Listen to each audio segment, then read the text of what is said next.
ثالث المساجد في الأرض المسجد الأقصى. اللي بنى المسجد الأقصى من هو؟ بناه آدم.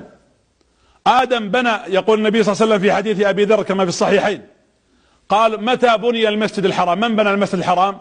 قال: بناه آدم. قال: وكم بينه وبين المسجد الأقصى؟ قال: بينهما 40 سنة.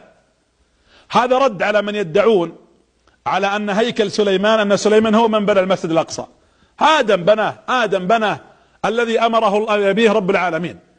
فما دام آدم بناه فالمسجد ملكا للإسلام والمسلمين إلى قيام الساعة. اللي مو فاهمين بعض الناس، من المسؤول عن المسجد الأقصى الآن؟ كل نبي يأتي هو المسؤول. يعني لو كنا في عهد نوح، من يكون مسؤول عن المسجد؟ نوح عليه السلام. ولو كنا في عهد داود، من المسؤول؟ داود. موسى. لكن ختمت الرسالات بمحمد، من المسؤول عن المسجد؟ محمد صلى الله عليه وسلم. ولذلك وهذا الدليل على أن أمته مسؤولة عنه. ليش لما أراد الله أن يسري بنبيه، سبحان الذي أسرى بعبده ليلا، الله مو بقادر يسري بالنبي من مكة إلى السماء مباشرة ولا لا؟ طيب ليش راح به للمسجد الأقصى؟ علشان يقول له ولأمته: هذا المسجد لا يغيب عن عيونكم، ولا تنسون المسجد الأقصى. الله قادر، اطلع يا محمد من الكعبة إلى السماء، قادر. ولما نزل من السماء بعد المعراج نزل للمسجد الأقصى أيضا. هذا فيها رسالة واضحة. ولذلك النبي صلى الله عليه وسلم لما أسري به إلى المسجد الأقصى يقول: ركبت على البراق دابة نزل بها جبريل. قال النبي: أكبر من البغل وأصغر من الحمار، لما وصفها للصحابة. قال: وكان حافره على مد بصره، يعني يمشي بسرعة. قال: فلما بلغنا المسجد الأقصى في الليل، يقول: نزلت فأخذت البراق فربطته. ربط البراق في مكان ربط فيه أعظم مؤتمر في التاريخ وأحسن اجتماع مر على الدنيا في الأرض، هذا الاجتماع العظيم. يقول النبي: فدخلت المسجد فوجدت الأنبياء كلهم من لدن آدم إلى عيسى عليه السلام كلهم صفوف الصلاة. يوم تقدم النبي صلى الله عليه وسلم ودخل المسجد، جبريل موجود. من يصلي؟ آدم، هو أبونا أكبرهم. لا يصلي إبراهيم أبو الأنبياء. قال جبريل: صلي يا محمد.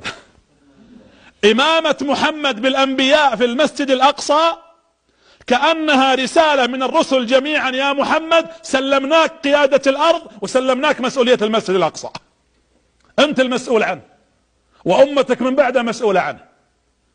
ولذلك فهمت الرسالة، وعلم النبي صلى الله عليه وسلم أن رسالة الأرض والمسجد الأقصى أنه مسؤول عنها هو. الرسول أعد 4 جيوش قبل أن يموت. أرسل في معركة مؤتة، كانت بسبب إيش؟ كانت سبب لتمهيد على أساس المسجد الأقصى.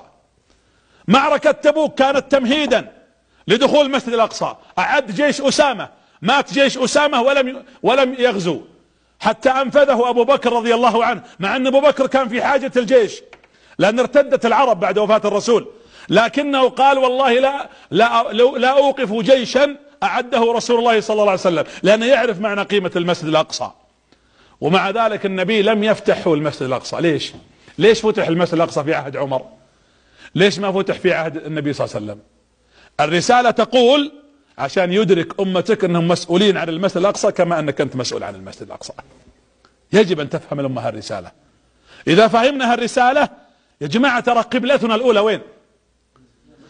تخيلوا الرسول طيلة بقاءه في مكة كان يصلي تجاه المسجد الأقصى، يصلي بين الركنين عند الكعبة، وكانت مكة بين يديه وهو يستقبل بيت المقدس.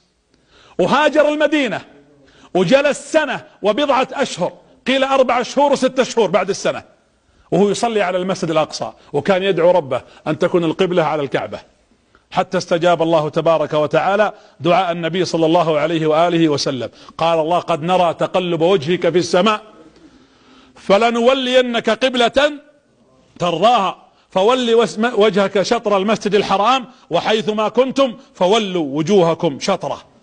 وقيل أن أول صلاة صلاها النبي تجاه الكعبة كانت صلاة عصر، وقيل أنها كانت صلاة الظهر، صلى ركعتين ثم جاءه جبريل وأمره أن يغير القبلة، وغيروا القبلة وهم يصلون.